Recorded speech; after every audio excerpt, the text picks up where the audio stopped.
Happy Pride, happy summer. Welcome back to You Might Know Her From. With Ann and Damian. It is true. It is me, Damian. That's Ann. That's Ann. Hot as fuck everywhere, and I'm just glad to be alive.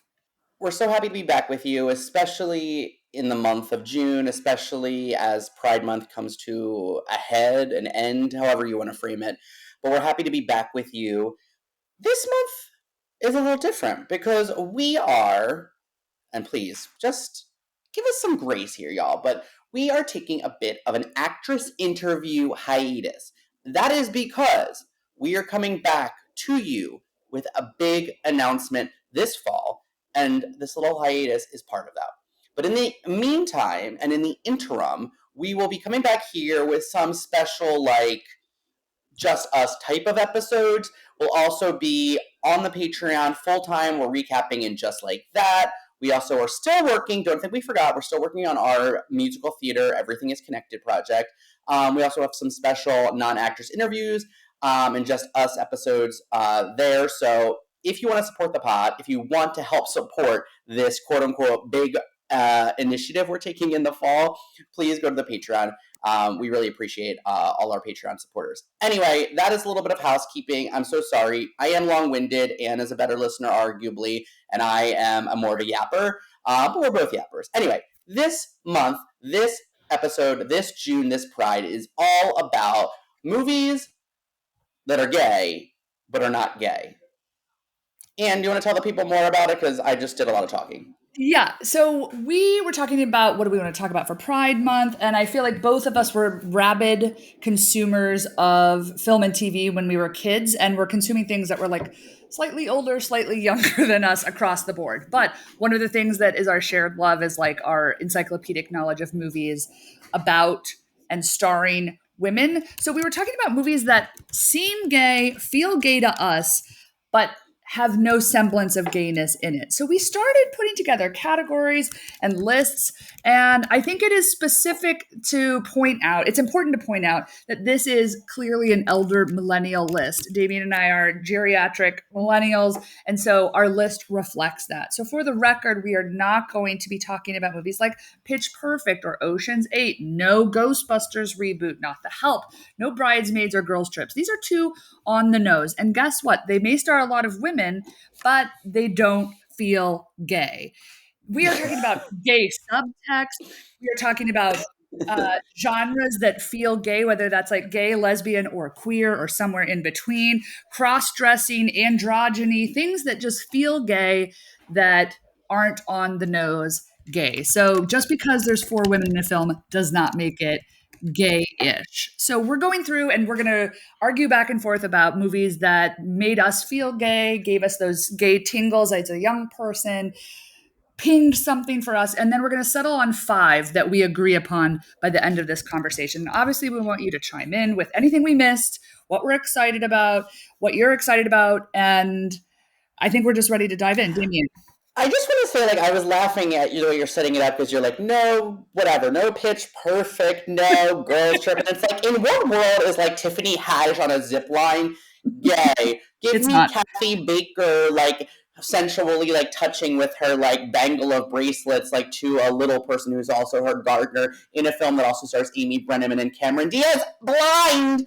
That is gay. There's nothing gay about it, but that is gay. But Melissa McCarthy taking a shit in a sink, trailblazing, cool, funny, sure. Gay?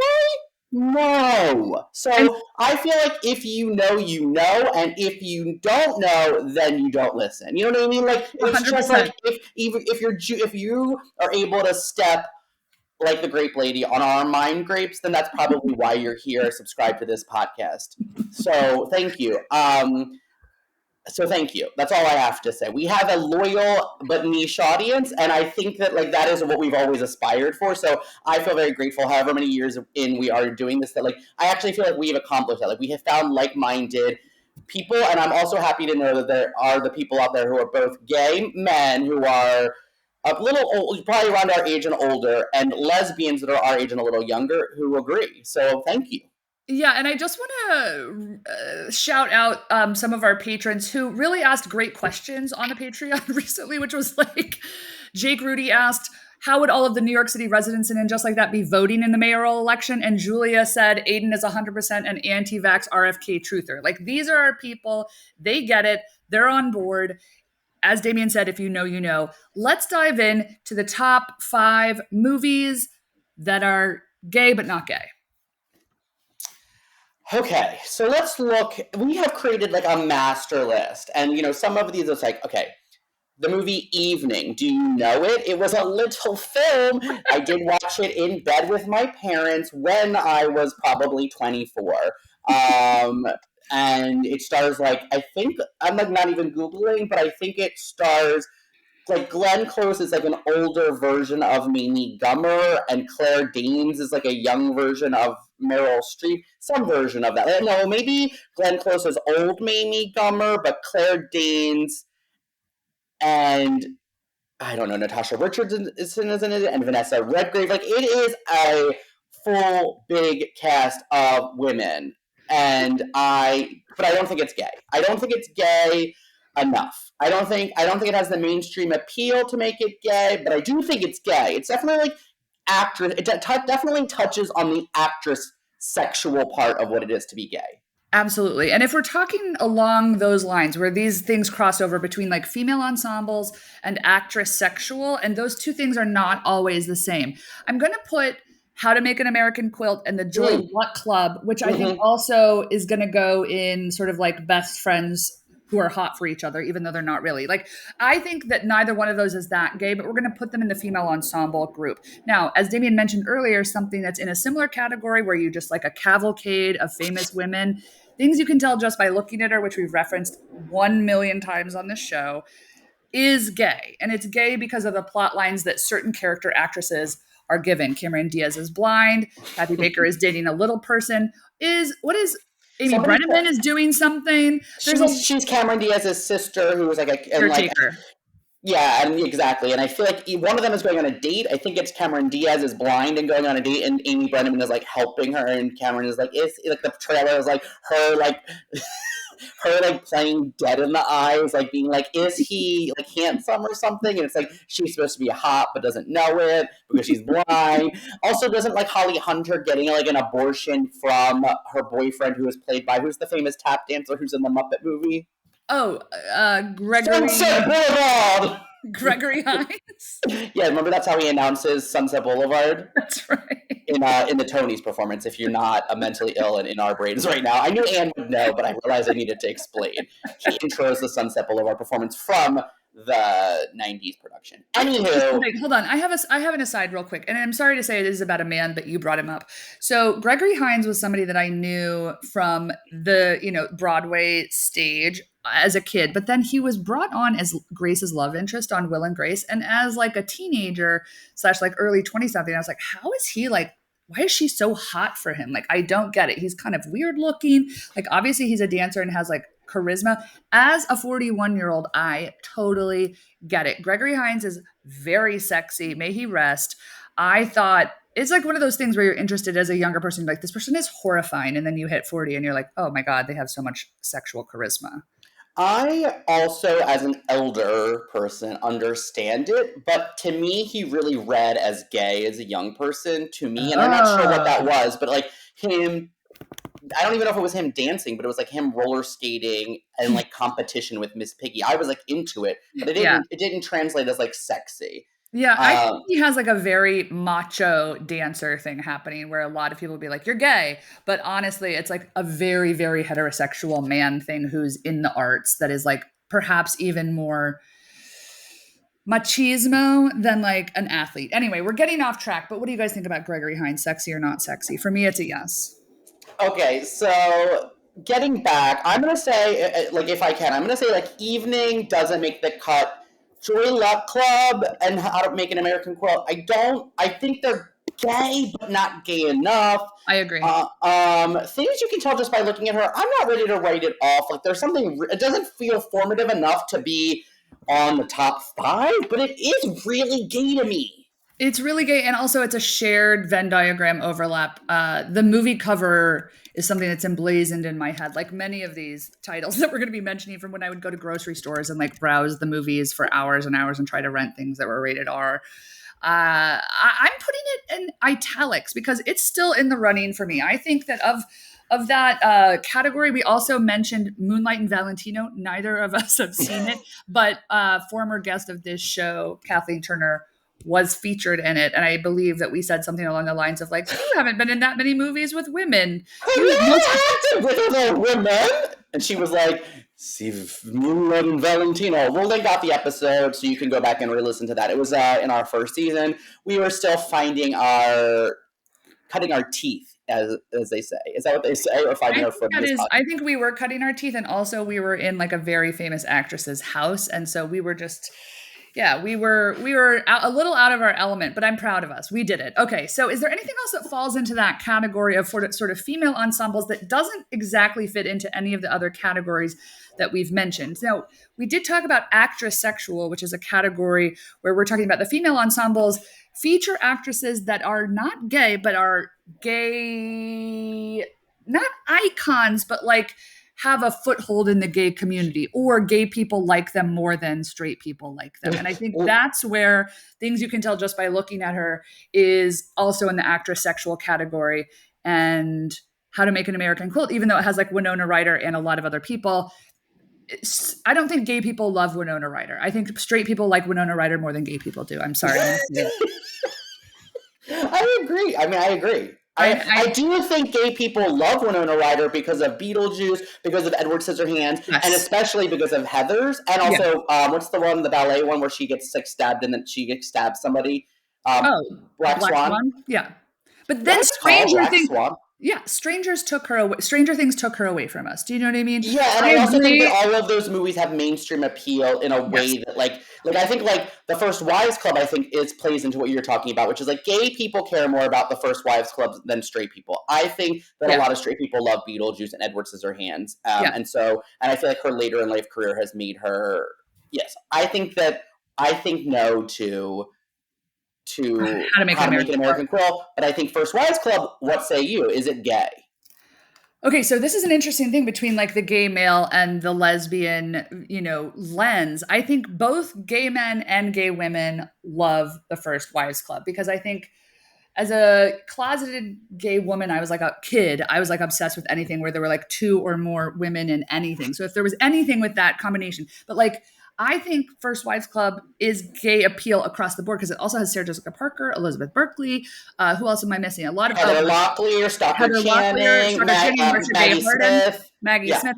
I mean, it falls into the actress sexual category, but also the female ensembles. And though I don't know about best friends that are hot for each other, which is a little bit of a separate category, there is a little something. I think there's the melancholy associated with Stockard Channing, like killing herself at the beginning and all of them sort of like doing this in her honor, that there is a lot of not lesbian energy, but there is a lot of like we hate men energy. And I think that is what steers it into gay woman territory. And of course, we haven't even discussed this yet, but like musical numbers out of nowhere. I mean, it's one of the most famous musical numbers in any movie, but it's like, it's not a musical. And then you're like, oh my God, this is for gay men and for gay women. I think this is. Okay, so I think stay. I have some more arguments for why it should stay on those because my argument was going to be that it's more gay male than it is gay women.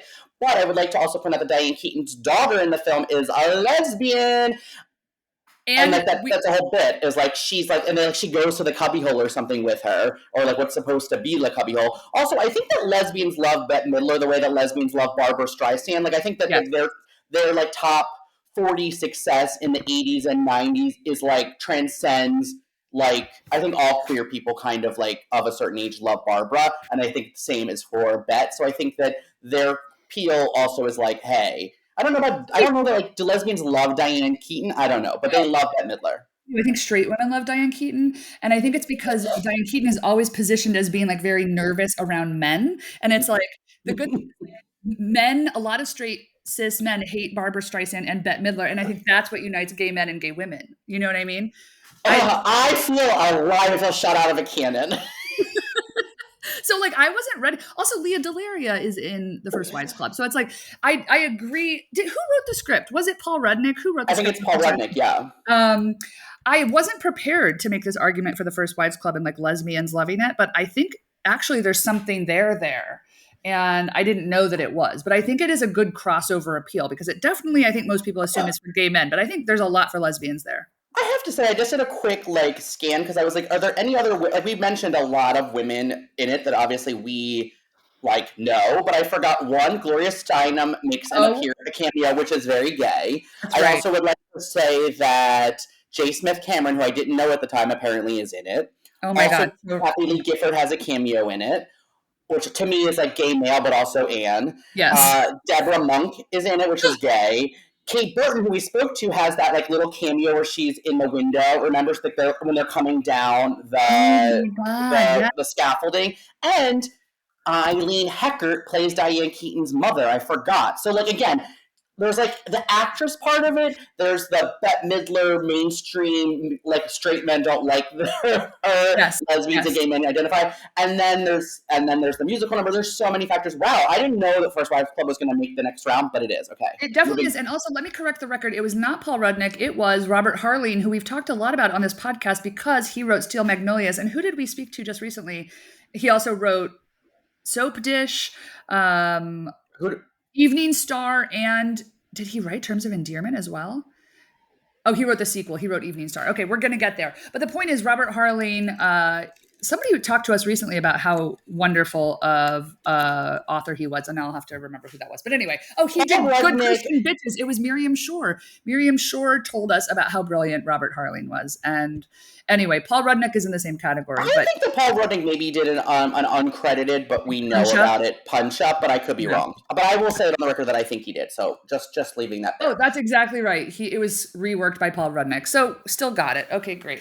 So moving on, First Wives Club maintains in the running. It's in the running. Okay, so let's see, where else are we? I'm gonna stick in the same category of female ensembles because I think it's the thing that is like what most people probably assume we're gonna be starting with. So let's get into this sort of A League of Their Own, Steel Magnolias. Now they're very different, but for me, those are two movies that I was obsessed with growing up that felt very formative. And like A League of Their Own, I think is almost explicitly gay, but Steel Magnolias deeply isn't. But in my mind, maybe it's just because I watched them at the same time in my life. Like Steel Magnolias was very gay to me. And I don't know if it's because I was like attracted to like Daryl Hannah and Dolly Parton and Julia Roberts in it. But I think Steel Magnolias is much more of like the actress sexual, but leaning with straight energy.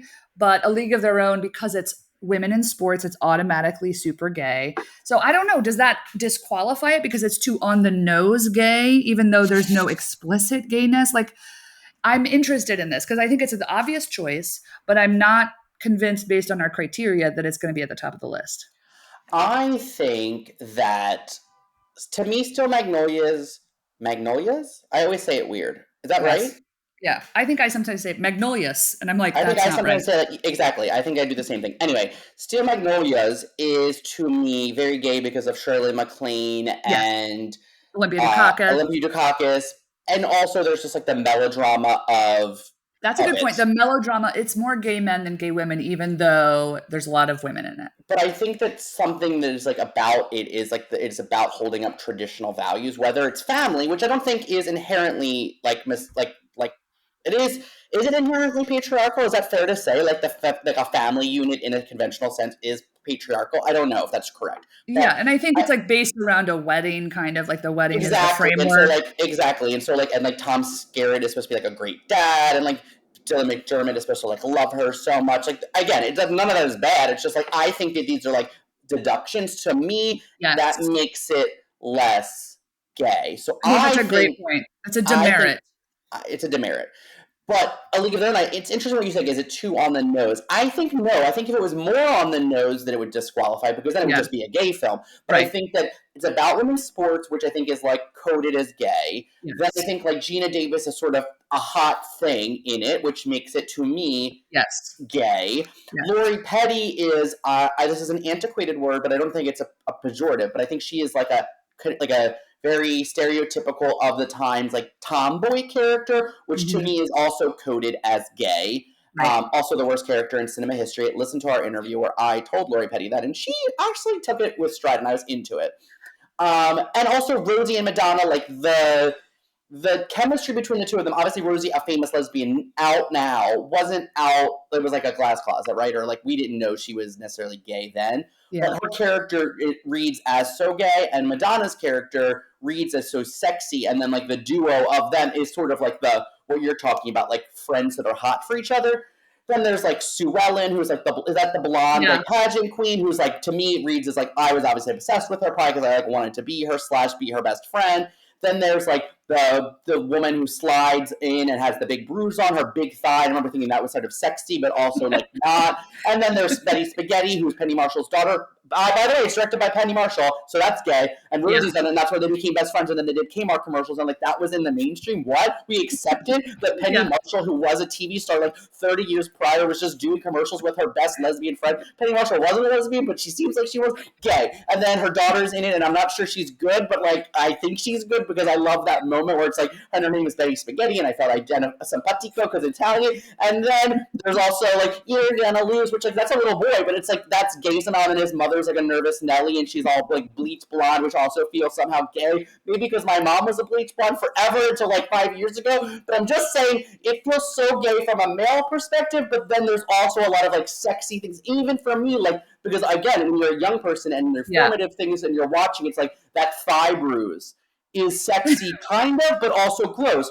Like Gina Yeah. Davis catching the ball with her hand is like sexy because you're just like, wow, she's really fucking good, but also like sinewy and like big smile and like feminine in a way that is like conventional. And Lori Petty is also sexy, but like kind of not conventionally because she's sort of tomboyish. So like there's so many factors. And Madonna making the priest drop his Bible, Oh and my God. Anne Ramsey, sorry to say, rumored lesbian, teaching the young person to like read the book and her being the romantic, and it's like American, wow, and like that is sexy. And then like, does anyone see my red hat? And everyone be like, fuck your red hat. All of these things to me are somehow. And I feel like you're buying what I'm selling are Totally. somehow gay. You know, all of these things are somehow gay. So to me, it is completely still in the running. Okay, great. We're bolding it and putting it in italics. I also just have to say, like the swing dance number where you get to see like Madonna's little shorts under her dress when she does the dancing. I'm putting that under impromptu musical number, which I think, and also just Taya Leone in a Yes. tiny role, second best Yes. athlete on the team, gay. Okay, it's Marla Hooch, also gay. oh my God, Marla An, Hooch, so an gay. out Megan actress. Kavanaugh, Yeah, Megan Kavanaugh. We've been calling you, Megan. Take our calls. like an out actor playing the role, but also the character is sort of coded in a way that if maybe the more modern days. And honestly, like it took me a long time to get into the rebooted television series of A League of Their Own with that starred not Abby McEnany. What is her name? Abby Jacobson. Abby Jacobson and Rosie appears in it, and Darcy Carden, who I think is excellent. It took me a while to get on board with it, but it is really excellent. So if you didn't watch it, I do recommend it in the month of June if you love A League of Their Own. Just like Yeah. it is kind of a slow burn if you're expecting it to be the film, but it does a really good job of like if we like really pull back the curtains, and it's like I think Marla Hooch maybe was a lesbian, but like wasn't allowed to be. So anyway, I just think like lots of gayness. 100%. It's at the top of the list. Okay. So we're removing Steel Magnolias. Too many demerits for too much classic, like marriage and traditional patriarchal male values. So we're removing it. Okay. Let's talk about the hours. We're moving forward into drama category. This is very actress sexual, very female ensemble, but also like very, very tortured drama category, which like in that we've got things like Girl Interrupted, Heavenly Creatures, Stepmom, yes. So I think it crosses a lot of those. It's in a lot of those categories. Now I saw the hours in the theater with my cousin Julie, and I called my mom after because my mom loved Virginia Woolf and I like had never read any Virginia Woolf. And I was like, oh, I was like, I don't know that I love the movie, but I was kind of interested. And then she went off on me about how simplistic the whole plot was and how they really utilized very big embarrassing plot points like a character having HIV and the lesbianism across generations and then also Virginia Woolf being a depressed human that like sees herself in a dead bird. She hung up the phone on me when I told her I kind of liked it.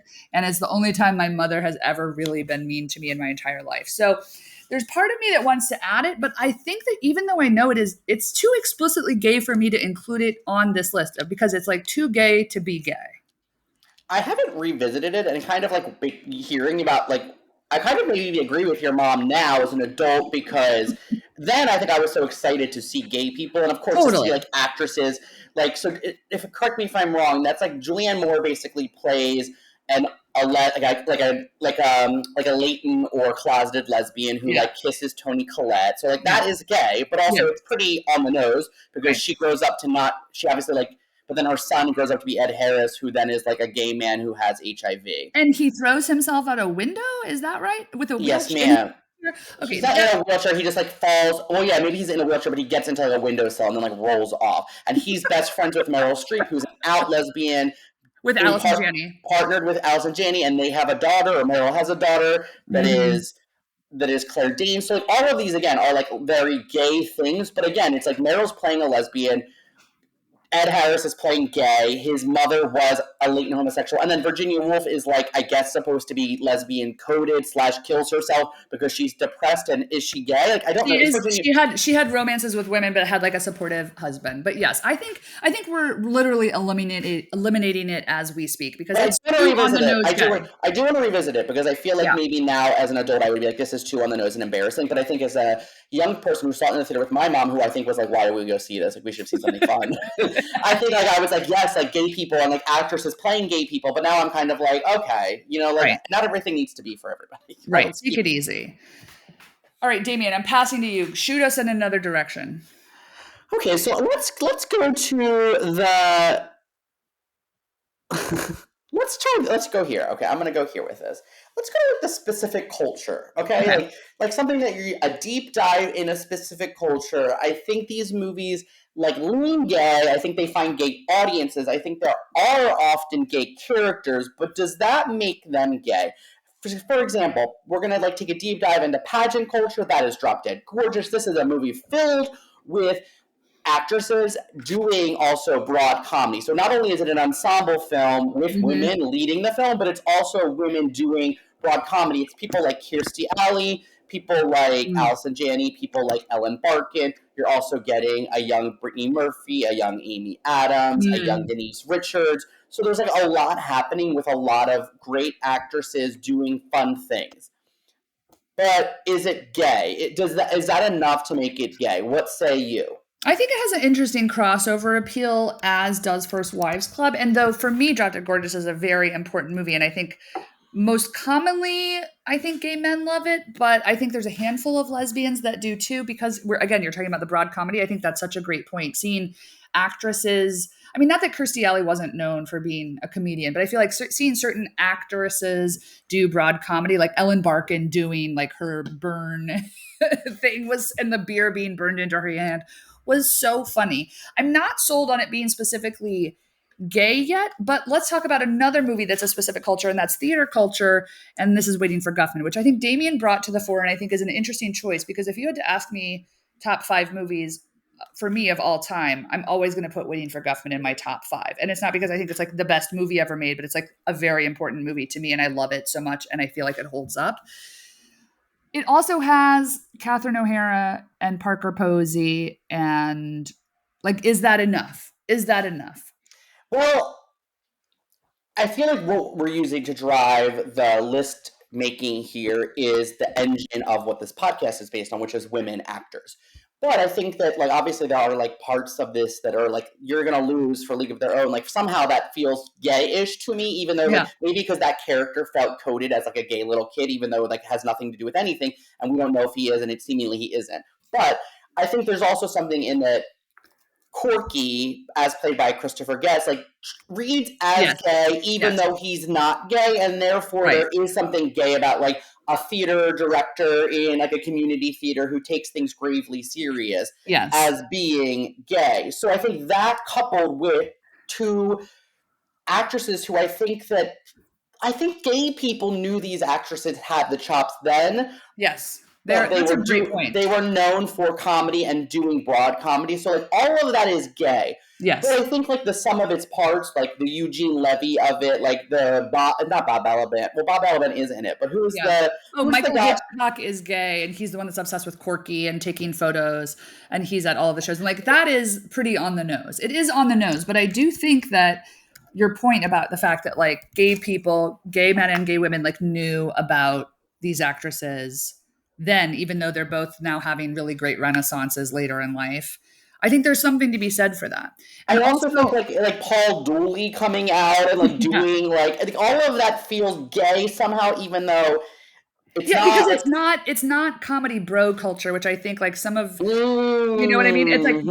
there is Larry, what's his face, the mayor, Larry Miller, yeah, I mean a Larry very you Miller might know him from type, and yes. David Cross. So it's like it could be like very masculine, but even though it's directed and like written by Christopher Guest, and I think he and Eugene Levy wrote the outlines, to me it feels like they're writing for the women in it, even though a lot of it's improvised. I feel okay, you've made an interesting argument because I wasn't sold. Because even though Drop Dead Gorgeous has a lot more women, is Waiting for Guffman gayer? I don't know that like maybe it's specific to us, but I like think because of like also just like the subculture of theater, which is like obviously like pageants somehow feel straighter because it's like even though it's great to see Kirsten Dunst and Ellen Barkin do broad comedy, they are still playing into like a patriarchal convention. And I don't think theater is without a yeah, patriarchy or misogyny, but I think there's something about theater that is like very gay. So I think it is I'm not ready to like. I hear all of your arguments. Like, it isn't really like a showcase. I mean, it's a showcase for those two women, but it's not like Frances Fisher has a small role in it. Like, yeah, there are other women in it, but I feel like it's really those two women. yeah.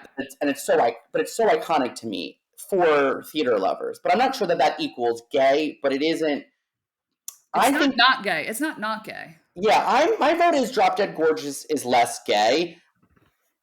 So I vote to remove it. Waiting time Wow. for Guffman? I'm not sure. I think maybe let's keep it around to see where we're getting. I mean, we're deep in it now, you know, but We're deep in it, and I think it's interesting because maybe Drop Dead Gorgeous is just like, as you said, built into the patriarchal culture, and maybe just like a little too on the nose of a parody about like femininity, whereas Waiting for Guffman is like weird. And I think the weirdness and the like random humor of Waiting for Guffman feels queerer than Drop Dead Gorgeous, which feels gay. And I think you and I are maybe more attuned to that than the like outward like gayness of it all.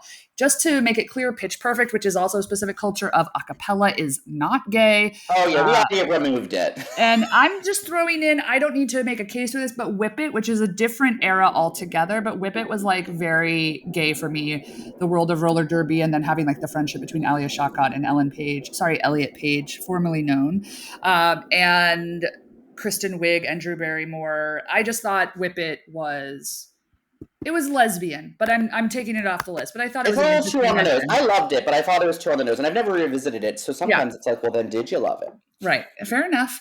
Let's go into an actress sexual category. One of us wants to fuck and or kill the other one. And obviously, for me, these are extremely gay, but again, maybe too on the nose. Notes on a Scandal, Single White Female, and The Roommate, which Damian says I have never seen. I have seen The Roommate. I thought we watched it together. I must have watched it with Brenna.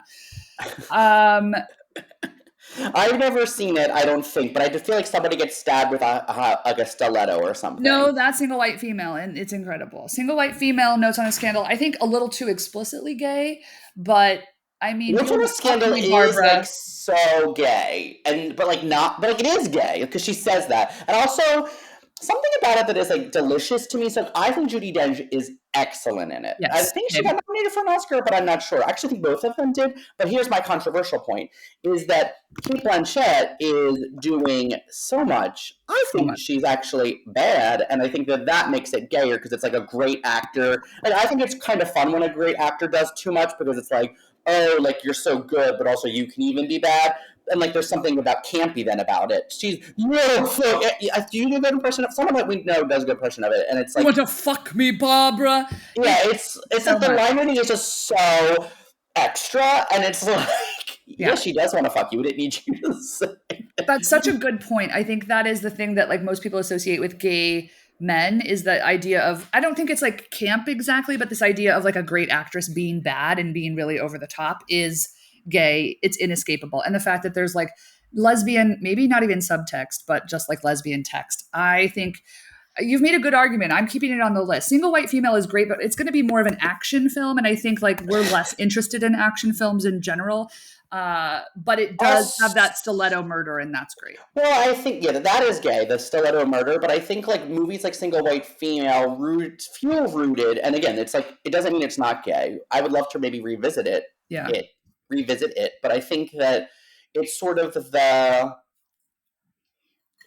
like the idea is like I want to be you, whereas in Notes on a Scandal is like I want to fuck you, and I'm not, and I feel like so I feel like the I want to be you and like the like I want to fuck your boyfriend and because you're hot seems somehow too straight. But I think my argument against Notes on the Scandal would be that it's a little too overtly like to say if this is our top 5 movies that are gay but not gay feels Yeah. almost a little too overt. So I think strike Single Okay. White Female, but Notes on the Scandal. I don't know. I'm here for it if you think you could be convinced to keep it. I just feel like she does say, "Do you want to fuck me?" And we do sort of see a vision of Judi Dench's life as like a sad, lonely, latent homosexual who then like who Yes. did have like a friend who she had a falling out Yes. with or something. Yes. So And it she just feels wants like to be touched. Okay, you're right. We're removing Notes on a Scandal. Great points all around. Let's move on.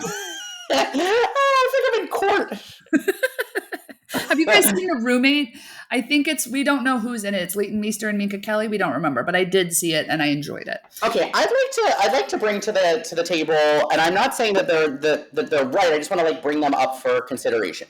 Okay. Clueless, Grease. These were movies that we cared about. Well, I care a lot about Clueless. I think you cared, but not as much. Yeah. And Grease, obviously, we've discussed ad nauseum, and I think that Grease is.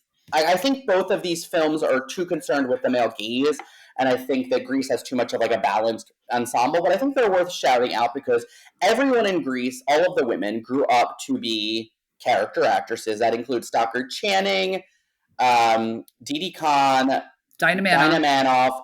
We'll say our good friend Jamie Jamie Donnelly. Donnelly has like we'll say that all of them grew to be character actresses. Jamie Donnelly was probably already one, and Yeah. then even Olivia Newton-John playing lesbian in what's it called?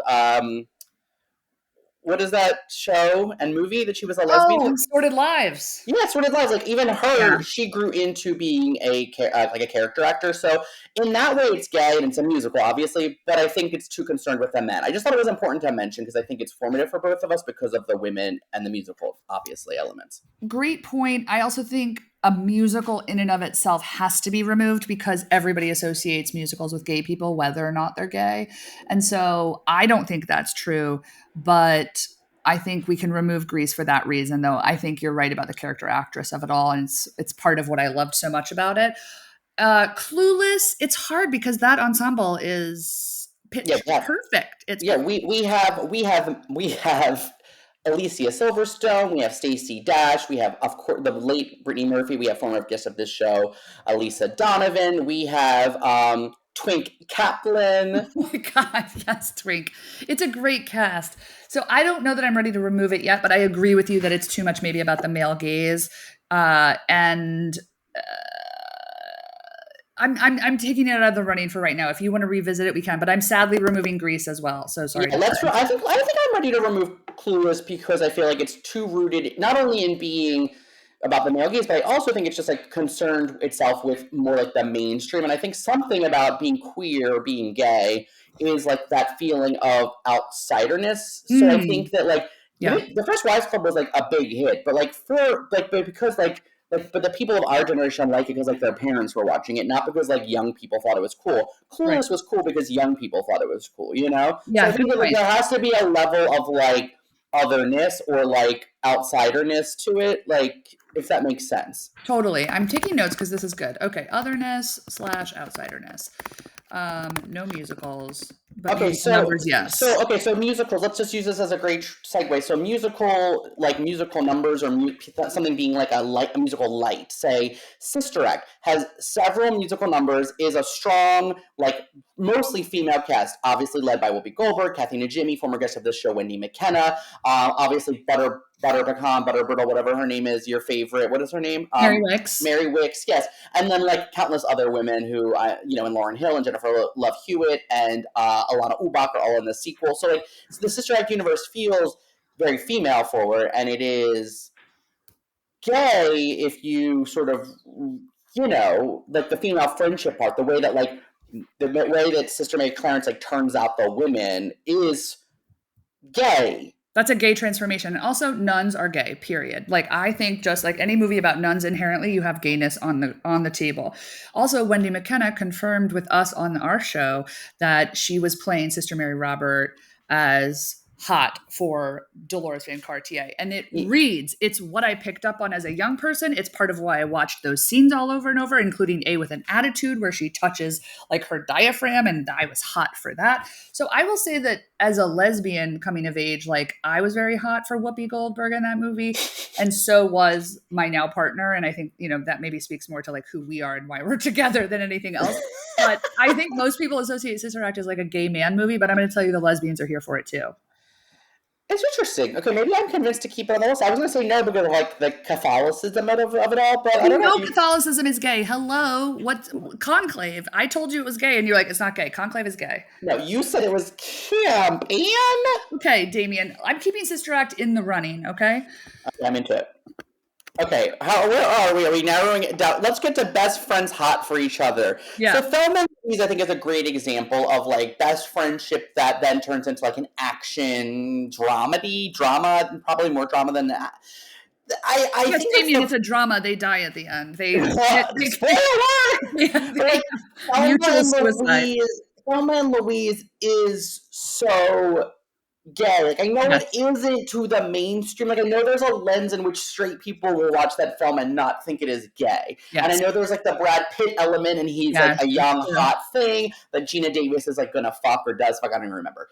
But it is so gay that it almost, like, to me, it is like gayer than A League of Their Own, because the gayness that exists between them is gayer than Rosie O'Donnell playing a softball player, or a baseball player, rather. So, like, I don't know. Like, I think Thelma and Louise is super gay, and I know that it is not I mean, I don't know. To me, it is technically gay. That's what I'm saying. I'm worried that it's a little too, like, it is, like, their outfits, they're both so hot in their denim and their cutoffs and their bandanas and the trucker hat, but, like, it might be like they hold hands at the end and jump off a cliff in a car together. Like, that's pretty explicitly gay. And I don't mean like explicitly gay. I mean, it's just like, it's barely subtext. I mean, they're telling us this. So I agree that I think of all the things we've discussed, it's the most explicitly inexplicit gayness that we've witnessed thus far. But the sort of deep friendship that becomes a romance, I think, is something that gay people of, like, queer people of all shapes and sizes have experienced, where you have a really intense friendship and they're like, do I love them? Do I want to be them? Do I want to be with them? Like, this feels like it's more, but I've never experienced this before. That is Thelma and Louise for me. And it's also anti-man,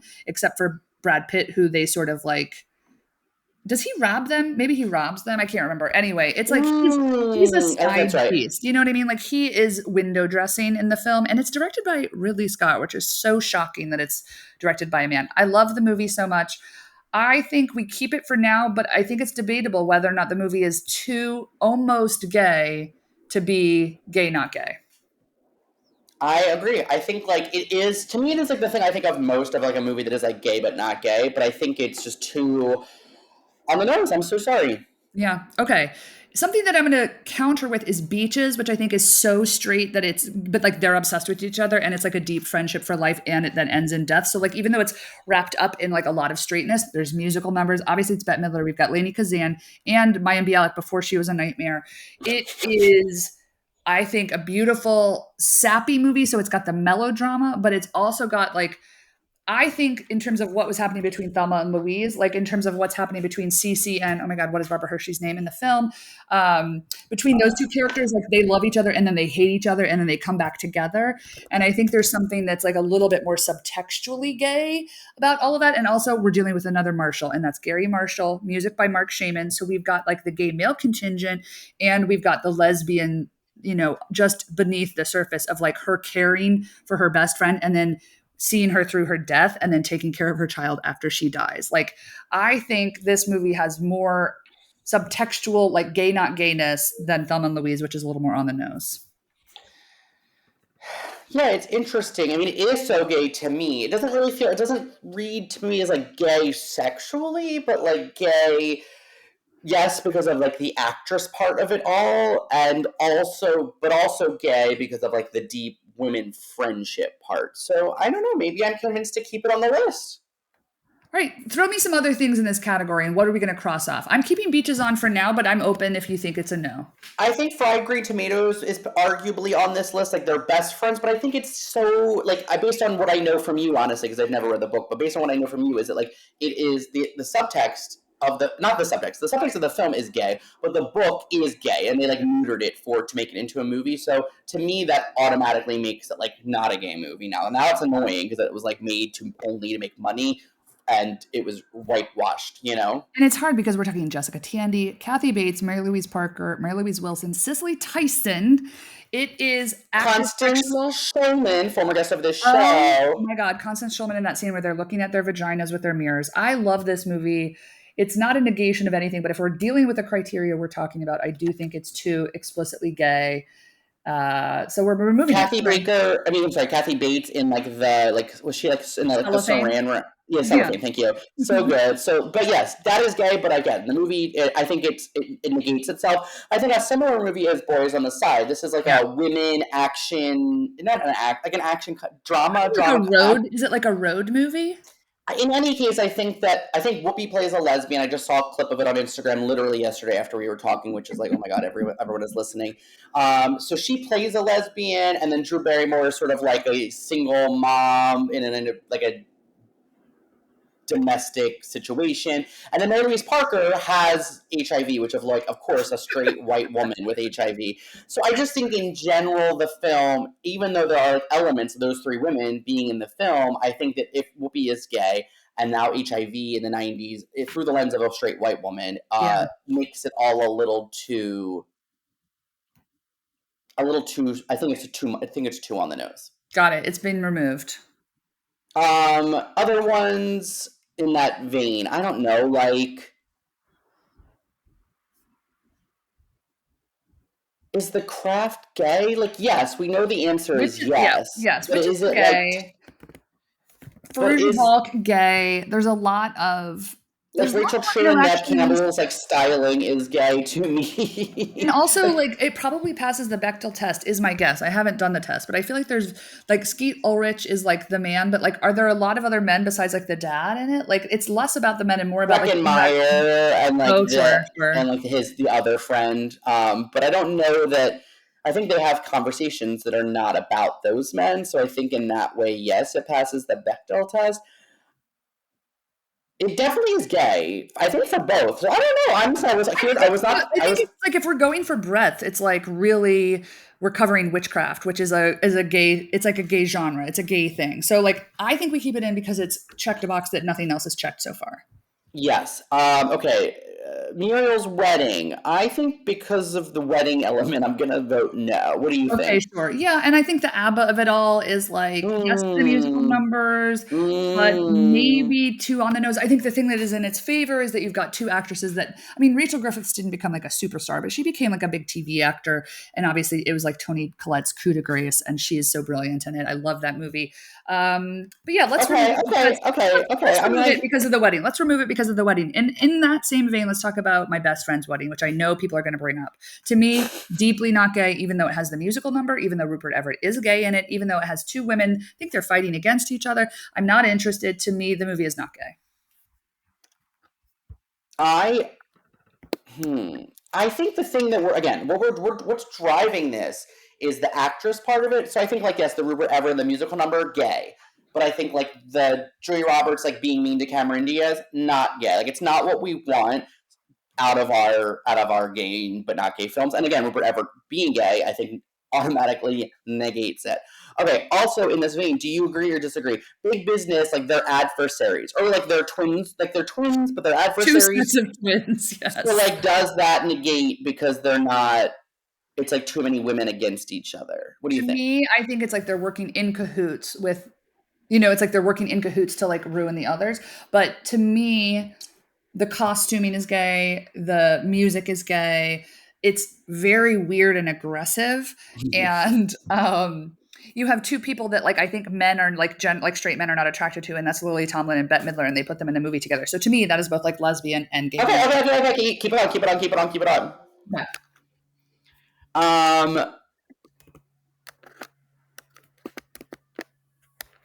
I guys, we're working out of a Google Doc, and I'm watching Anne, and she just pasted single white female 5 times, clearly by accident, but it was like boop, boop, boop, boop. Okay, all right. Romy and Michelle, I think it is. I think there is. It's very, to me, it's like very gay man. It's a very gay man movie. It wasn't like my movie, but I did like it. And I think like the Alan Cumming of it all, gay. Jeanine Garofalo of it all, gay. Obviously, Lisa and Mira, gay. But Elaine Hendricks also, isn't she the one that is like in the suit at the end? Is that Elaine Hendricks? I think it's got and obviously the musical number, the dance number, like keep it in the conversation, and also they're kind of kooky and offbeat, and it's not based on anything else, which I think is in its favor. So, yeah, good call about Elaine Hendricks. Also, I forgot Justin Theroux is in it. He's not a woman, but I just wanted to shout that out. And also Cameron Manheim. Yeah. And also, isn't there? Oh, no, I'm thinking of Marcy X. Never mind. That's not in the conversation. I just got confused for a second. Are we keeping it or removing it? I feel like based on what you said, I feel like let's keep it. Let's keep it for now. Okay. We gotta narrow it down. Maybe Pussycats. I think since we're going on the Alan Cumming thing, I think there's an argument to keep it in, but I think I'm going to remove it, and I think it's because they centered the leads around. Look, they surrounded everybody really well, but it's Rachel Lee Cook, Rosario Dawson, and what's her face? Tara Reid. And I think that those people have no appeal for any gay people. Except for Tara Reid. Stop saying Tara. She has said Tara in moments, so I'm trying to use her language. I'm trying to respect it. But I mean, I was going to say yes because Parker Posey, my favorite Missy Pyle, Alan Cumming. Isn't Breckin Meyer also in the boy band that goes down on the plane? Like the movie is brilliant. I love it. I just think it's like centering it around those 3 women. Like I would have been interested. I think that's a great argument. I think it's totally true. Great. It's off. Okay. What about Spice World? I think that there's so much gayness happening there. Is it a gay film? I mean, it definitely to me is a gay film that is not gay, but like, is it the most? Because like the Spice Girls, like to me are for gay men, but also for lesbians. Lesbians love the Spice Girls. Lesbians love the Spice Girls. And also like every lesbian understood that there was something happening between Mel B and Ginger. And that's obviously like come out later in life. And I feel like all of that is sort of like they like goose each other. There's a lot of like what seemed like to be maybe for the male gaze, but I'm like, guess what? It wasn't. They were feeling themselves. Yeah, they were like 23 to 25 and partying, and like they had the world on a string, and it was a very short window of time. Also in the movie, let's talk about Meatloaf. We've got Alan Cumming again, right? Alan Cumming, George Wendt, may he rest. Richard E. Grant coming out of the. Who did I make up? Who is he? The person coming out of the toilet? No, who's the photographer coming out of the toilet? Yeah, it's him. You're right. Okay, great. Oh, Barry Humphries, aka what's her face, Dame Edna. It's got a great cast. So I think the surrounding everybody, Elton John is in it, Elvis Costello. Okay, I didn't remember. Okay, here's what pushes it over the top. Bob Hoskins as himself. I don't even remember him in it, but we love Bob Hoskins. And so Spice World for me is gay male for sure, gay woman 100%, because there was too much sexuality on that bus. Also, there's like that whole like great montage where they like dress in like where they like do like Sandy Danny drag and stuff. Like there's a lot happening. There's some cross-dressing happening. Yes. Okay. Spice World is gay. We're keeping it on. Oh my God. Okay. I'm kind of excited. I feel like we're getting there. Sister of the Traveling Pants. I'm going to say that we don't care. I think it gets voted out. It's too much about boys. Okay. Coyote Ugly. It is sexy. It is there's a level of camp because it's like it's kind of similar to Josie and the Pussycats. It's like who cares about these women? Like who cares? Like what gay person like loves Piper Perabo? No offense to her. She played lesbian 18 times, so the lesbians do love Piper Perabo. Okay, gay men don't care about Piper Perabo. I feel like Correct. she's to me she is like a joke. Like if I were Tyra to Banks, Tyra Banks, Tyra we care Banks. about gay men care about Tyra Banks. We don't care about Bridget Moynihan though. We do. I think gay men have cared about Maria Bello, and I think now lesbians care about Maria Bello because now she's done the full. She's done a full. She's She's come out. fedora. She's fedora and she's out. So I think for me, Coyote Ugly, because it was not foundational and like I am not Yeah, attracted yeah, to yeah. that type of femininity. It's a personal thing. I'm taking it off the list. But I agree there's an argument to be made. Now, Set It Off, It's 100% for me is gay. But Queen Latifah is but gay it's in a, the movie. she is gay in the movie. She has a girlfriend who I forget the name, but she has like a girlfriend who has a fun name. Hold on, I gotta look it up Something because with an it's O. Something with an O. um yeah. Wait, hold on. What is the girlfriend's name? Like Is it Ursula? Is Octavia. that the girlfriend? Ursula sounds right. Yeah, yeah, yeah. It's I mean, also it's like we talked to Kimberly Elise about the film, and we were like, "It's a lesbian film," and she like didn't seem to know that, which is kind of hard to believe. But like Queen Latifah does play a lesbian point blank period, but it is and it's a heist film, which is fun, and like they're Yes. not all demure. Feminine. It's not like Ocean's 8 where everyone's like in like couture and like being a spy. It's like Right. they have guns and they're fucking shit up, and that is cool. So I don't know. I'm like, but I do think it's a little too on the nose because Right. of. We're But taking it off because we've got maybe an it's out. because I think of Queen Latifah and Jada Pinkett Smith as being too masculine, which is like maybe that's my own stuff. I don't know, but I think I'm going to vote no. I think we have to vote it off because of Queen Latifah being an out gay person in the film. But I have to say, them like shooting up men and the heist of it all and like going for broke for each other, I love it. But yeah, we're taking it off. Not gay. Okay, now in a similar vein, not kind of a heist 9 to 5, I think has the gay but not gay thing happening because while there's like Lily Tomlin is a lesbian, and I think everybody kind of knew it at that time. I think that this is more of the gay not gay category. There's a weed smoking scene. There's fantasy sequences. There's the great song that opens the film, that's sung by Dolly Parton. There's Jane Fonda like playing Uptight, which we didn't usually get to see Jane Fonda play. So I think 9 to 5 succeeds where Set It Off doesn't in terms of being like very gay, lots of female empowerment, lots of hating men, which again, I don't think is a lesbian thing, but I think it's a lesbian trope that people apply. Definitely And a trope, yes. in broad strokes, I'm saying 9 to 5 for me is a yes. All right, I think you've convinced me to keep it on the list. Yes. Okay. Now, what about in the same? It's a kind of a revenge film in some ways, and definitely like a hating men film, which would be Waiting to Exhale. I actually just watched it for the first time, like in full, because I've never only just seen parts when it was like on cable as a kid.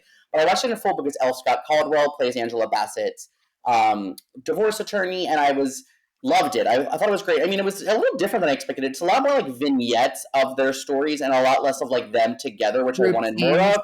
So I don't know. I'm going to say for that reason, maybe I think it's worth mentioning, but I think my argument would be there's not enough togetherness of the friends. I think that's a great point because I agree. The last time I watched it, I wanted more togetherness, like them in the bar. I love that scene. But yeah, I mean, Angela Bassett with the match, iconic. Also, let's get back to the fact that Loretta Devine thirsting after Gregory Hines. This is the second time he's come up this episode. Oh my God. Great call. Yeah, he's hot in that though, so I get He it. is hot. He is hot. So I think we're removing it because I think you're right. Not enough group scenes, too many vignettes. Woo, we are cooking with gas. We're about to blow the kitchen up. There's a lot of others still on this list that we haven't even touched on. Do you think we should? Let's power through. We're approaching an hour, so if you're still with us, God bless. But let's power through these categories and remove things, and then let's get to our final 5. Okay, take us. Do you want to start from the bottom or the top? You go. Take us from the bottom to the top. Okay, so let's talk about. I think we both agree that mother-daughter films don't count. So, like, and I think that I'm happy for someone to argue with this. I'm happy for you to push back, Anne. But this is stuff we had been chatting about briefly while we created these like pre-lists. I think mother-daughter dramas. I think they don't count in terms of endearment. Even the sequel, Evening Star, Postcards from the Edge, Gypsy. I'm gonna vote none of them. Like, yes, gay, but not making the short list. I agree. And stepmom, we're saying, is in the running for gayness because it's about the relationship between the mom and the stepmom, not about the mother and the children. Absolutely. Like, it's not about Jenna Malone and Susan Sarandon. It's about Susan Sarandon and Julia Roberts, but also how Jenna Malone fits into it. Yes. Color Purple, I think, is way too gay. I mean, I think that, again, we could argue, like, the Thelma and Louise, like, of it, of, like, Is it like the book? I think is much more overtly gay than the first film Yes. is, but still too gay. So I'm cutting it. The Brady Bunch films, I think there's something to be said. I think it appeals to gay men for sure. I also think it appeals to gay women. Also, There's the Alana Ubach is playing a lesbian in it. Very classic, like 90s lesbian jokes, which sometimes I'm RuPaul not is in it. into, but it works for me in this. Right, RuPaul is in it. Shelley Long doing broad comedy. Christine Taylor, Jennifer Mm. Lee Scott. All of that is gay, but I think that it's just too much of a balanced ensemble to make it really complete this an actor sexual. Like I think it's about like trying to fit every category. And I feel like it doesn't fit into the actress sexual part. I feel like that's when I'm like, no. Take it out. To Wong Fu, obviously very gay. We've also got a character actress like Stockard Channing, plus obviously like all of these very Beth Grant. manly men in drag. I think it's two I on the nose though, right? They're playing. I mean, we don't. I agree. don't know that they're overtly ever talking about being gay, but they are drag queens, and I think we can infer that they are gay. And obviously, we're removing the birdcage from the list for the same reasons. Yes, and also I'm going to say Mrs. Doubtfire. It's such a Yeah, gay film, but it's led by a man playing a woman, and I think like Sally Field, I don't know, being method on the set of Mrs. Doubtfire like makes me laugh, but like I love again, I it. just don't think it's that gay. You know, like when Yep, you and not enough women. he's doing it to be with a woman. It's not like it's about him trying to like I don't know. Right. The concept of the film is not queer, and I think Like that's what Victor we're getting at. Victoria is queer because she's playing A man. a man, but isn't it like to get a man? You know what I mean? Yeah, but then we've got Leslie and Anne Warren doing Warren. a great musical number. But again, you know what? It's a musical. Take it off the list. And unfortunately, Yentl, there's an argument to be made because Yentl to me is very hot. I think men are attracted, I would assume, attracted to Mandy Patinkin, who I think is at his hottest in Yentl. But is it a Not according to musical? Barbara in her book. She said that she didn't think he was hot enough, That remember? was insane that she was like, he is not attractive enough for me. I can't believe he thought we were going to fuck. She is the only character that sings, so unclear if it's a musical or not, but it does have the gender bending, cross dressing element. I think because it's almost a musical, we're removing it from the list because that's just too on the nose. Now, here we're getting to two movies that are very important to Damien and I, and that's Just One of the Guys and Ladybugs. These are movies both involved gender play and cross dressing, and we're both like sexual awakenings for both of us in different ways, which is why we crossed off Victor Victoria, but these are at the top of the list. So I haven't revisited Ladybugs recently. I'm very excited to, but Jonathan Brandis in that blonde wig with the dark eyebrows was very like Taya Leone, Portia de Rossi 90s coded and was so hot to me. And Just One of the Guys, when she shows her breasts at the end of the film, like with that party, I was like, I mean, that stands in my memory. But I feel like is Just One of the Guys like too macho? I think it's too macho, and I think the same could be made of its sequel, which I prefer, Just One of the Girls, where Corey Haim played a girl to get Nicole Eggert, former guest of this show, who I loved. Did we talk to Right. her about it? I don't even remember now, but I was Yeah. obsessed with it. But yeah, I think it's all about it's like I mean I guess like the premise of Ladybug, I can't believe it myself. The premise of Ladybugs though is like not that Jonathan Brandis is dressing in drag to win over a girl. It's that Rodney Dangerfield is trying to like impress his girlfriend, and the way they impress her is to make a relationship with his son. Or I forget. Like But it's like isn't it to like he make wants to play on the soccer team and like be the best on the soccer team? So he no, dresses. Okay. it's that like it's like something with his bosses. He wants a promotion, he doesn't get one. He wants to impress his girlfriend, and then his boss is like, our kid's soccer team is like playing horribly, so he becomes the coach and then brings his girlfriend's son, played by Jonathan Brandis, onto the team because he's the best and he makes him wear a Got wig. it. And I did rewatch it recently, Thank and you. then Thank you. Jonathan Brandon develops a crush on like a girl on the team. So I think Yeah. it's like it's a girls' team. Sorry, I messed that up. So Jonathan Brandon is like brought in as a pawn for Rodney Dangerfield. So even though there's like a weird romantic storyline happening between children, which I think is so weird now as an adult, like they're like 12-year-olds and there's like a romance, and it's This like is not sick. like a funny like throwaway joke. It's like a legit like plot point. But it is like Rodney Dangerfield's machinations that are making it happen. So I don't know that it needs to stay on because I think it's I think you said but Rodney Dangerfield's name too much, so it's getting taken off the list. yeah. I agree with that. Okay. So now we're getting to an interesting category: musical numbers out of nowhere. Beetlejuice and Clue really, for me, are at the top of this list, and I think big arguments to be made for both of these. And obviously, it's a crossover for both of us, so maybe that's where we land. But when they do the Day-O song, I think everybody knows that. But it's like you have Winona Ryder, Gina Davis, and Catherine O'Hara. I think all at the top of their game, and you've got props, not props, but you've got like prosthetics and lots of like physical props, which we're saying I think are queer because I think that CGI is very straight, and I think that what's the word I'm looking for the types of props that they are, the types of effects. Practical effects are queer, and CGI is straight. Beetlejuice and Clue, I put it in the same category for me. I think you've got Madeline Kahn, Leslie Ann Warren, uh, Colleen Camp, and who am I missing? I'm missing. Madeline Kahn, No, I'm missing Eileen Eileen Brennan. Brennan. Eileen Brennan. I just think Also Jane Wheatland, who is also like skews very gay. yes, I it's am so you're true. singing Think, like and that's like another musical number, if you will. I think yeah, there's a lot happening there that makes it gay. It is also both of these movies are two of my favorite movies, so I feel a little biased, but I think both casts are a little too male balanced, and I think mm, especially Beetlejuice because it's named after a that's man. true. I know that his character is not like the actual lead. It's like We're a taking it really off teenage. the list. We're taking it off the list. We don't Clue. even know where we're going. Wow. I Yeah. think Clue is in the running. All right. You think no? Well, yeah. I mean, there is also like a gay storyline with Mr. Green. I also think that all the men don't there isn't like a toxic male energy, like is Tim Curry gay? I mean, like I know he probably is, but like he's never been out, right? Right. And like the toxic man is Mr.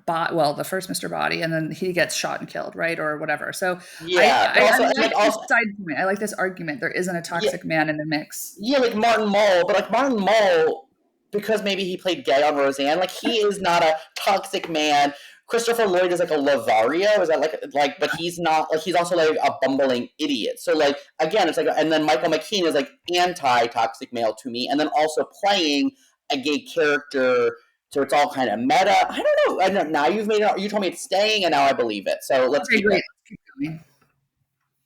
Okay, some other ones. Okay, Practical Magic. I think it's pretty gay. You have a musical number out of nowhere with the lime and the coconut. You have Nicole Kidman and Sandra Bullock at like they're arguably their hottest. Also, I never thought about it until more recent years, but I actually think that Sandra Bullock is like very gay coded. Like the Totally. Lesbians love. athleticness, lesbians love her. I don't think you have like the hots for Sandra Bullock, but like you have been known to like a Sandra Bullock type, which again Yeah. is like something I never really put together. Nicole Kidman is like very sexy. Nicole Kidman would have been good in It's on a Scandal because she reads as like a Mm, weak, like helpless person and can play that I think a lot better than Kate Blanchett. This is an aside note, but I just wanted to say that.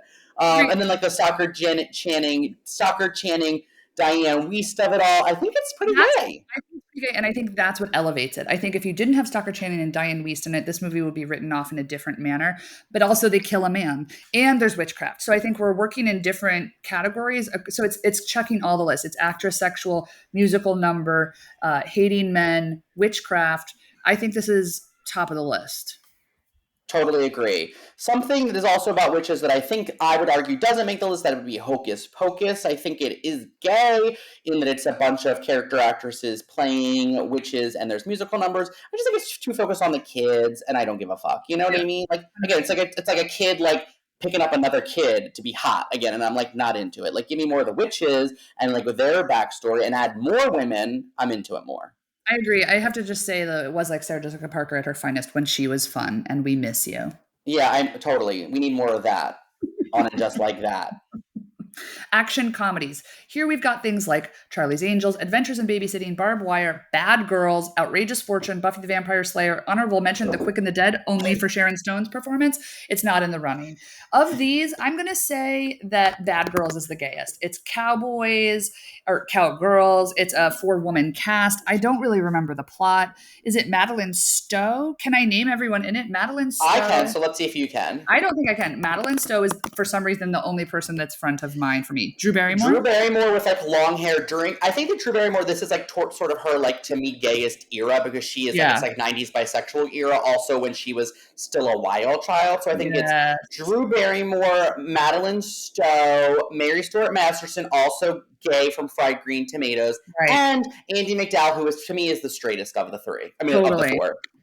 I Yeah. think that Andy maybe they're McDowell like is women. giving I it. think maybe they work in like a brothel, and this is them like bucking, like it's like revenge. I don't. Again, I'm remembering from like my brain from like fifth grade. So Oh, like you're I right. don't know It that. follows 4 former prostitutes on the run. Okay, yeah, that's not selling me on it, and also the rest of the men in the movie are, Who is it? Like William Robert Hope, John. Robert Loggia and Dermot Mulroney. Those are very straight men. I I don't love think Dermot this Mulroney. I don't think the supporting cast rounds it out to be gay enough, and also, like, I think there's plenty of, like, queerness around sex workers. I don't think that's an issue, but, like, I don't know, Andie MacDowell's taking me out of it. She Okay, is but taking me out of it. you don't think them on like on the run makes it because they're running away from the thing makes it That's kind of true. gay.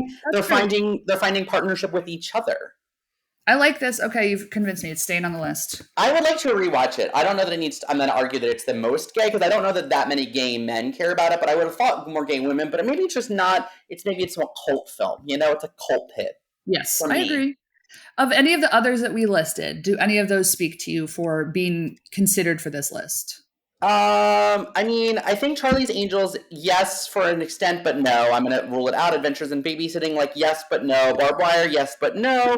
Buffy the Vampire Slayer, I think because it's really only Christy Swanson, and also because she is horrible now. No, Outrageous Fortune is very gay, but it is only the two of those women, and I think I'm gonna vote no. Okay, like, I'm going to tell you something. Bette Midler is all over this list. She is all I over think this that if list. okay, I'm not mad at that honestly. No, it's really interesting. I don't think I put that together. Okay, we're taking Outrageous Fortune off the list. Okay, single white female, single white female, single white female. Oh my gosh, if you're still with us, happy Pride. I really appreciate it. Should we read what's left and make a decision? I feel kind of insane. Like I don't even know I don't even know like what the final results are at this point because we started with so many. And like I know there are some that we've skipped over, like we both know we don't even need to talk about them, like The Sweetest Thing and The Grinch and The Grinch That Stole Christmas. Like we don't even need to put them on the table. If you want to know why we think they're gay, you can talk to us, but like we can't even get into it anymore because we have to wrap up. I think the one I have to mention from what's left is Girl Interrupted. And for me, this is the gayest of the not gay. And I'm just double checking, like, is there any, I think Lisa was maybe like, I can't remember if the Angelina Jolie character was gay in the book or not, but like, there's no explicit gayness that I know of. But like, we talked to the great Jillian Armanante, who is an out lesbian and has been for years. And it was like her, Clea Duvall, Angelina Jolie, Brittany Murphy, Winona Ryder, obviously in her straightest role, and Elizabeth Moss. Elizabeth Moss. And I just Also, Whoopi, Vanessa Redgrave, oh my God. Is Joanna Kearns Winona's mom? I think that's exactly right. And so I think the supporting cast is super queer, like That's just in terms interesting. of the supporting cast, because we've ruled out other casts for being like, okay, the rest of the cast does not measure up. I think this ensemble cast really does. Also, it's like Women in an Institution. They also have the musical number that is Okay, Downtown. okay, So okay. I think, and it's also about mental illness, which is like one of the gayest things one can discuss. So I think Also, Girl there's something about Interrupted. having chickens under your bed is gay to me. Like I don't know how to explain it. It's like the camp element, but it's like that and like is Elizabeth Moss a bird victim? And she's like downtown, like behind a wall, and we were like, Yeah, this is like we rewatched it maybe in the last 10 years, and we were yeah, like, this is horrible, but also great. I love it. I think Girl Interrupted for me, top of list. The Also, rest of like them, Whoopi has that great like Afro wig, which again is like something about like the costumes. It's like a period piece, so it's like yes. um. Okay, honestly, you sold it on me, but you sold me, babe. But we have a lot left. We really have to choose. We have like 30 still left on our list. This is kind of insane to me and funny. Do you think it's funny to other people? We'll find out. We'll see who listens through this to join us in our madness. But let's narrow it. I highlighted the ones that I think are. Oh, you put them down at the I bottom. think I Okay, put great. them at the bottom. I maybe have repeated ourselves a few times, but I think I have it all. I think I have everything here. So should we go through with what's See, why don't uh, you name? I'm taking Now and Then off, even though I think that we haven't talked about it yet. But I think it is like obviously a 4-person woman drama. It's got Rita Wilson. it also has like the flashback element, you know, and that's like it's like double. That is It's good. 8 Okay, women, but I also think it's like there's you something. know I think it's something about the period piece for me. What is it like? Is it like the 70s? 50s or the 60s, isn't it? Remember, it's I the don't know. anyway, whatever it is, the genre, the era of it does not scream gay to me. But Rosie O'Donnell, Christina Ricci, Rita Wilson, that is gay, and Melanie Griffith. So I don't know, and that one girl's dead. So that is It also adds gay. lore. It adds lore It and like adds exactly, tragedy. exactly. I'm Okay. gonna say I think something take it off. I think controversial. take it off. I think take it off. I think take it off. I'm also taking off BAPS because I think like we didn't talk about it, but I think that it's too straight focused. But I Yeah, think that it is like very cool and funny, and I love female friendship, but I just don't think, I think there are gayer films, and I think that's what we have to get down to. Things you can tell just by looking at her. It is gay, but I think when you're comparing it against A League of Their Own, I think it is not gay. So my vote is taking it off. My vote is also taking it off because it's not fun. It's funny in the wrong ways, but the rest of these movies all have like a queer fun element that this one lacks, so we're removing it. Take it off. Okay, next thing here we have, I'm going to say, I think First Wives Club, I was so into the arguments about it that like I just think that there's something there and it's worth keeping if you feel the same way. I think from a gay male perspective, we really argued the strengths of it, but then I felt like talking about the lesbian daughter and the Bette Midler aspect. Do you think it has enough crossover appeal with lesbians that you would argue keep it for this next round? 100%. Yes, it's in the list. Okay, great. So let's say League of Their Own to me is like, I think that it's like the most for sure thing. What do you think? Yep, I agree. Okay, what do you think next? What say you next? The Craft, I think maybe yes. I think The Craft, arguably, like maybe like hitting on like the actress part of it, the witchy part of it, the styling and like the sexiness of like the women, the Fairuza Balk, like kind of reading as vaguely gay. What do you think? I think we have to pit The Craft versus Practical Magic because these are a lot. I think Practical Magic is gayer. I think it's gayer too, and that's why I think it has to be. I think that's why The Craft has to be removed. And I hear every point. Yeah. You're so right. That's why this is a balance. I understood the minute you said it. Yeah. Okay. And then we have Sister Act. Now I don't know. I would have said this was going to be an easy one out, but then you argued for it, so I don't know. Like to me, the church elements make it straight, but you are like there aren't like it's not about Whoopi and Harvey Keitel getting back together. So right. I don't know that I can get rid of it. Beaches also, I would argue that it's like so straight and like straight womany because it's like about like I feel like straight women love that movie with like their girl best friend. But also the Lainey Kazan, the Bette Midler, the musical number, the Mayim Bialik before she was a terror. So I don't know. I'm struggling a little with it where me and Michelle, to me, is a little, it's like not my thing as much as others. I don't know, Anne. I'm trying to read it in. Let's take Romy and Michelle off the list because though I loved it, it wasn't formative sexually or gay wise to me. So I'm removing it because you were wishy-washy. Now choose from what's left of what you think must be included. This is insane. For me, I'm choosing Spice World. I think Spice World is an underrated gay movie that's not gay. And again, these are the criteria. Like it can't be explicitly gay, but it has so much gay value that it cannot be denied.